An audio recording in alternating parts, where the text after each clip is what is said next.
Ricardo Valdés, viceministro de Seguridad Pública, nos acompaña esta mañana para poder comentar varios temas que despiertan preocupación. Uno, Ricardo, ¿cómo está? Gracias por estar con nosotros. Uno es esta inminente liberación de estos narcotraficantes, hay que decirlo, porque presuntos ahí nos quedamos cortos, ¿no? Es un operativo de hace 3 años en los cuales se incautó más de 3 toneladas. 7.6. 7 toneladas de drogas. Lamentablemente recuerdo pues fue el caso donde un ex congresista había alquilado su casa, ¿no? El congresista José León de Perú Posible había alquilado su casa a este narcotraficante conocido como Lic, un mexicano, ¿verdad? Sí.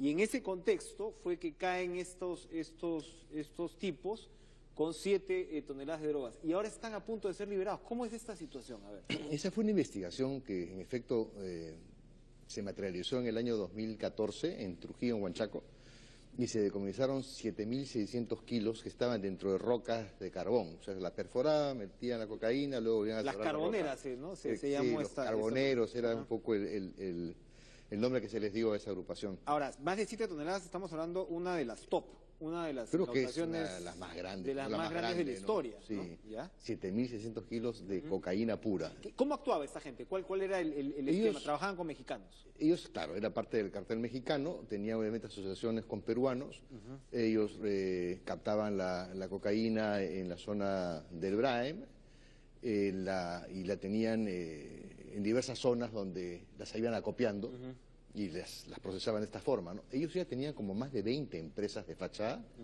y exportaban la cocaína a Europa. A Europa. A Europa, básicamente a Europa. Entonces, se descubre todo esto. En esa época era el que dirigía la Dirandro, es el actual director general de la policía, Vicente Romero. Ellos, bueno, a través de escuchas legales, qué sé yo, logran ponerle fin a esta agrupación. Y bueno, es un tema tremendamente complejo porque obviamente ha habido que investigar no solamente las empresas acá, sino también las empresas fuera del país, que son muchísimas. Entonces, eso hace que por la dimensión del negocio, ya se habían exportado también otros kilos adicionales, no sabemos en qué cantidad, pero ya se habían producido una serie de embarques. Hizo que esto demorara, como por parte del Ministerio Público, un tiempo para las investigaciones. En medio a eso, el Ministerio Público, acogiéndose a un decreto legislativo de diciembre del año pasado, pide que se amplíe la prisión preventiva para continuar y terminar de cerrar el círculo y obviamente tratar de capturar a la mayor cantidad de asociados a esta red criminal. Y lamentablemente la segunda sala penal del Poder Judicial decidió no aceptar el pedido de extensión de la prisión preventiva. Presidida por César Salguanaya, que es el juez que está viendo el caso Humala y Heredia, ¿no? El que estuvieron ayer, digamos. Exacto. Entonces, ha habido pues obviamente una gran preocupación por parte nuestra, como Ministerio del Interior, sin duda una preocupación muy grande por parte del Ministerio Público, pero a nosotros también nos preocupa muchísimo porque con ellos fuera, creo que el plazo es el 24 de agosto, que se cumple, digamos, la prisión preventiva que ya tenían y sin duda pues el riesgo de fuga es altísimo, ¿no? ¿Cuántos eran los detenidos? ¿Estos 3 eran todos los detenidos de la red o hay otros? No, hay otros más detenidos, ¿no? Sí, pero estos 3 son los principales. Ya. Entonces, hay 2 mexicanos y un peruano. O sea, sin duda, pues los mexicanos van a poner pies en polvorosa. Y sin duda también el peruano, ¿por qué no? Ahora, a ver, siempre lo que los jueces dicen en estas circunstancias, y lo hemos escuchado en otros casos relacionados con el juez Salguanaya, de las pocas declaraciones que él ha dado, ha dicho, oiga, yo tengo que regirme a derecho y el Ministerio Público aquí no ha hecho su trabajo. Se ha demorado mucho o ha presentado inconsistencias en su investigación. Aquí evidentemente seguramente se va a referir a la demora. Se dice pues que este juez es muy garantista. No hay formas, me pregunto, de avanzar con el juicio oral de determinada gente que está afuera y continuar con las investigaciones. Me pongo en los zapatos del juez. Yo imagino que... ¿Cómo el Ministerio Público trabaja eso? Siempre hay salidas, se puede inclusive también pedir la detención domiciliaria y el juez también podría darla, en este caso mientras termina, digamos, de cerrarse un poco el caso, ¿no? Pero estamos en un campo en donde existe una norma le da la posibilidad de extenderla. ¿Cuál es el contenido del decreto legislativo, en resumen? El decreto legislativo está orientado básicamente a dos tipos de delitos, de crimen organizado y anticorrupción. Ya viene el tema. O sea, no es generalizar la detención preventiva para cualquier tipo de... a crimen organizado de delito. Y anticorrupción. Y ya otra sala que ve los temas de anticorrupción ya ha aplicado este decreto, ampliando la prisión preventiva, que puede ser ampliada en 12 meses adicionales crimen organizado o 18 meses adicionales cuando son casos complejos. Y eso ya ha sido aplicado por el Poder Judicial. En casos de anticorrupción, luego del, ya hay un precedente. ¿A cuánto en total entonces? Digamos, tenemos 18 más 18. Ya, 36. 36 3 años. Y luego 12, que fue lo que se pidió. Hasta 4. Por crimen organizado, ¿no? Hasta 4 años. Ahora se están venciendo los 36. Los 36, que se vencen el 24 de agosto. Muy bien. Pero ya se aplicó, o sea, tenemos un precedente y por lo tanto podría continuarse en esa línea. ¿Hay algo más que hacer? ¿Algún recurso más que va a ejercer el tengo Ministerio entendido Público que antes de que se cumpla esta sin fecha? duda, el Ministerio Público ha solicitado que se reúna la Corte Suprema o un pleno de jueces para que decidan, ¿se aplica o no se aplica el decreto legislativo? Tengo entendido que hoy hay una reunión de los jueces supremos. De los supremos. Sí, hay un pleno, me imagino que ya tienen una agenda, espero que dentro de la agenda esté este tema y que realmente tomen una decisión al respecto, porque creo que es importantísimo para el Ministerio Público y también para nosotros, obviamente, saber a qué atenernos con respecto a la aplicación de este decreto. Porque estos angelitos se van para su casa o se van en libertad y la policía no puede hacer nada, por ejemplo, para establecer vigilancia permanente. En ese caso. Esto es, o sea... No es como un arresto domiciliario, no es O sea, digamos, se puede pedir el arresto domiciliario, pero definitivamente el peligro de fuga es alto y nosotros en realidad pensamos que el arresto domiciliario debe estar muy acotado y no para delitos de alta... Allí no hay grillete que valga. Evidentemente la filosofía detrás del grillete es gente que no revista por su mayor riesgo. Y la peligrosidad pues es más o menos de entre baja y mediana. ¿No? Pero esto es alta peligrosidad, es un cartel bastante grande. Vamos a seguir con mucha atención. ¿Es hoy la reunión que van a tener los supremos? Hoy hay una reunión, no sé si van a ver el tema, espero que sí. Vamos a ver si el doctor Duberlí Rodríguez nos puede atender y probablemente contarnos qué se va a tratar en esta reunión y ojalá también comentarnos el resultado, porque es sin duda preocupante. Si bien cualquier ciudadano tiene derecho a un proceso judicial justo, eso está fuera de garantizado. Aquí estamos hablando de una norma, estamos también hablando de una norma orientada a dos aspectos principales, anticorrupción y crimen organizado, que permite esta extensión. Entonces lo que tiene que definirse, ¿se aplica o no se aplica? Muy bien. Ahora, el segundo tema que queríamos tratar con usted, Ricardo, es el que tiene que ver con la huelga, las huelgas y sobre todo la huelga de maestros en el sur del país. Es dramática la situación que se está viviendo, si bien comentábamos fuera de cámara, en estricto no es un tema de interior, pero se va convirtiendo o es un tema para el sector interior en la medida también que hay elementos radicales asociados a estos huelguistas. El SUTEP, la dirigencia nacional, no reconoce el liderazgo de estos dirigentes en el sur del país y, como sabemos, no todos son lo mismo y al parecer la ministra de Educación, que evidentemente la quieren hackear, ¿no? Porque hay otras, ¿no?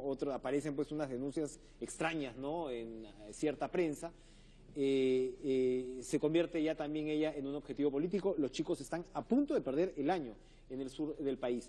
¿Qué nos puede contar el sector interior de cómo es la tipología, ¿no? de estos huelguistas, estos radicales, que incluso algunos pues están claramente asociados a elementos vinculados a Sendero Luminoso?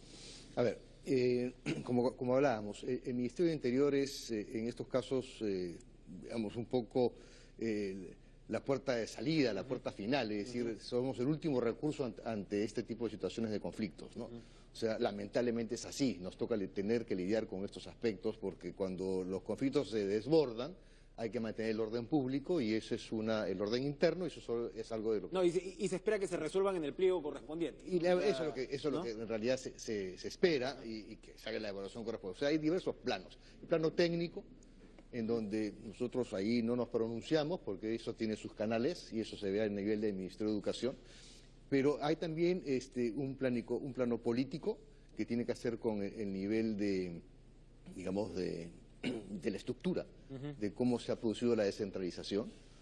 Y aquí también hay temas que creo que van a dar que hablar y que imagino que el Congreso de la República también discutirá en su momento. Y la Contraloría ya ha dicho, voy a entrar a ver si el gobierno regional efectivamente le sigue pagando sueldos. Claro, ¿no? pero acá hay una dicotomía, ¿no? Porque de alguna forma, o sea, tú tienes que el gobierno nacional tiene que estar lidiando para autorizar o aprobar este gran pliego de reclamos, o diversos pliegos de reclamos, y tienes a un gobierno regional que tiene dinero y es quien viene pagándole a los maestros que se encuentran en huelga. Entonces acá tenemos nuevamente una dicotomía, no, y una perdón, contradicción. con un pliego imposible prácticamente de resolver, porque cuando lo que están demandando al final, entre muchas otras cosas, pero la base es un piso salarial de 4.000 y pico soles, eso no se va a poder hacer. O sea, se está llegando a los 2.000 soles, ¿no? Como piso no mínimo, pero cuando eso está duplicado y no hay forma de negociar y además te están pagando tu sueldo en una huelga que ha sido declarada ilegal, pues bueno, ¿de qué estamos hablando? Creo que esa figura tiene que debatirse en el Congreso y ver que realmente se hace. O sea, realmente educación va a seguir trabajando de esa forma.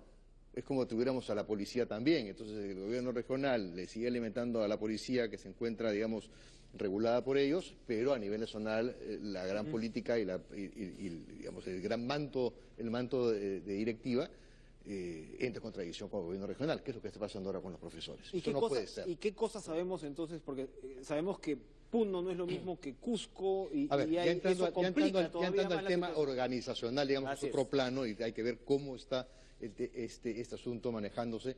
Creo que todo el mundo lo ha comentado, no es secreto para nadie. Hay una facción muy importante, es el CONARE, que está muy relacionada con Movadef y a su vez con Sendero Luminoso. Eso hay que decirlo claramente. Ahí hay digamos, una influencia muy fuerte de lo que es Sendero en esa facción del SUTEP. Y tenemos antecedentes como el del señor Guaynalaya, que sí, claro, hay varios antecedentes, y ha habido todo un proceso de Junín, crecimiento, ha habido todo un proceso de copamiento de la dirigencia por parte del SUTEP. Ellos están concentrados en Puno, sobre todo, en este caso. Yo diría que están concentrados en varios lugares, porque han ido ganando, digamos, las directivas en la zona sur y en la zona central, ¿no?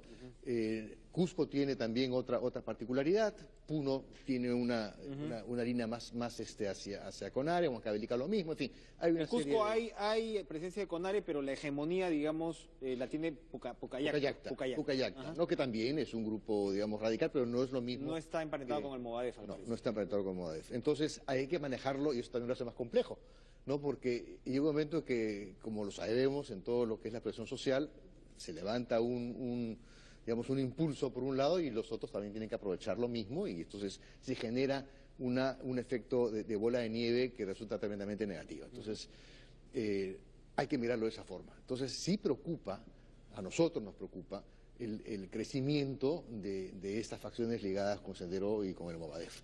Y creo que en ese sentido tendremos que manejarlos como corresponde, ¿no? Ahora, la pita se jala, para ir terminando, la pita se jala, el 28 de julio le preguntábamos en este estudio a Carlos Basombrío por qué el presidente Kuczynski no había mencionado las huelgas, no era una de las críticas que le hacían al discurso presidencial en esta ocasión, y él dijo, bueno, para no darle carta de ciudadanía, ¿no?, a elementos radicales que, bueno, tienen que estar confinados en el ambiente que usted señala. El ministro Basombrío ha salido a declarar directamente sobre la relación, no es una vinculación tangencial la que tendría el Movadef con Sendero Luminoso. Estamos hablando del señor Fajardo, estamos hablando del señor Crespo, en contactos directos, no como abogado y cliente, digamos, sea con Artemio, sea con Abimael Guzmán. Estamos hablando de manuscritos de Abimael Guzmán, para escribir el partido, ¿no? Sí. Con estas personas como correo. Estamos hablando de un tema que es particularmente escandaloso, que es el viaje en el 2008 a los feudos de Artemio, que no había sido capturado, para que le entreguen 100.000 soles a estos abogados y puedan impulsar la creación del partido. Es decir, ellos pasan ya de la apología a la articulación. A la articulación delictiva, ¿no? Hay una denuncia presentada por el procurador del Ministerio del Interior, antiterrorismo, y esta está en la carpeta del fiscal Luis Landa, a quien conocemos mucho por otros casos. ¿En qué está esa situación? Es decir, el fiscal tendría que denunciar a los dirigentes de Movadef. Se está haciendo, obviamente, exactamente, se está haciendo todo lo que corresponde hacer, como dije hace un momentito. O sea, nos toca actuar en el sentido, ya con nuestros procuradores, haciendo las denuncias que toca. Pero por otra parte, y aquí cerramos nuevamente el círculo, hay también un proceso en el Poder Judicial que es importantísimo que culmine, o sea, es el caso Perseo, ¿no? En donde justamente eso que mencionas con relación a los manuscritos que se encuentran en la celda de Abimael Guzmán, etcétera, que demuestran la relación, está en un proceso aún que se sigue ventilando en el Poder Judicial. Eso también pienso que sería importantísimo que se tenga. En el caso de Perseo están completos. denunciados los Correcto, sí, están denunciados buena parte de estos sujetos, y yo no descarto que estos sujetos también estén involucrados en el Movadef y en la articulación de estas protestas, ¿no? Claro, y entonces evidentemente si es que la Fiscalía y el Poder Judicial aceleraran, los dirigentes que estuvieran vinculados al Movadef estarían en mayores problemas, ¿no? Y podríamos hablar de una dimensión penal seguramente más expedita, que es finalmente no redundaría. Finalmente es el Estado que tiene las herramientas y los instrumentos, ¿no?, para que podamos vivir en una legalidad y para que realmente todos aquellos aspectos relacionados a crimen organizado, como narcotráfico, como terrorismo, realmente puedan ser combatidos. Ese es el punto. Y redundaría además en que los chicos puedan terminar el año. Finalmente ahí debemos como debe ser. Ricardo Valdés, viceministro de Seguridad Pública, muchas gracias por acompañarnos esta mañana. Nos vamos a una pausa.